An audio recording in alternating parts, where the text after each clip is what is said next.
Lesson 42. God is my strength and vision is my gift. I just want you to remember that nothing real can be threatened. Okay, so nothing that is real is ever threatened. Just try to remember that when the ego is talking to you. The ego thrives on pain and having us have problems. And it goes to things in the past or things that might happen in the future. The ego is never in the present. So we want to try to stay in the present. The ego will just keep going at us, keep going at us. That's how it lives.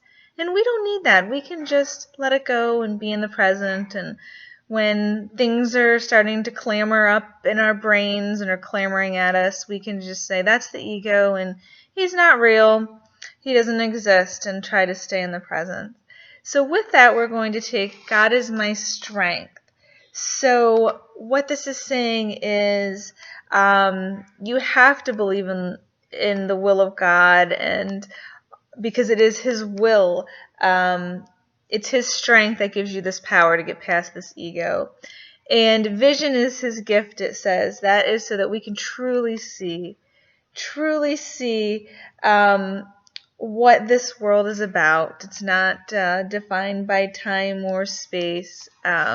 So we know that He gave us the vision to get past this ego, and He is my strength. Now, I talk about us all being a whole, not part of God, but part of God.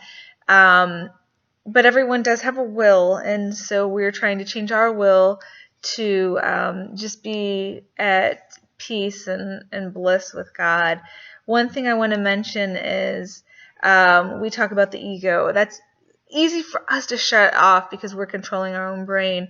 But when we start looking at what we consider other separate beings, such as our spouse or family or friends, they may be going at you a little more than you're used to as you're starting to transition over in this course, because they're used to fighting with you, and then all of a sudden you're not picking fights anymore. Are you realizing this? You're not getting upset. You're not picking fights. Your spouse says something that normally you would just throw your hands up in the air and be like, this is ridiculous. I can't believe you would say this. You're just letting it go. So people may start to be trying to pick more fights with you because that's what they're used to.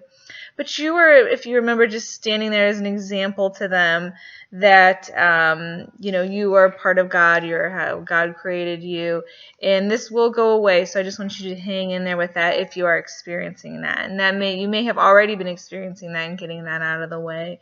But just be an example to others and just use God's strength and His vision to see. Thank you.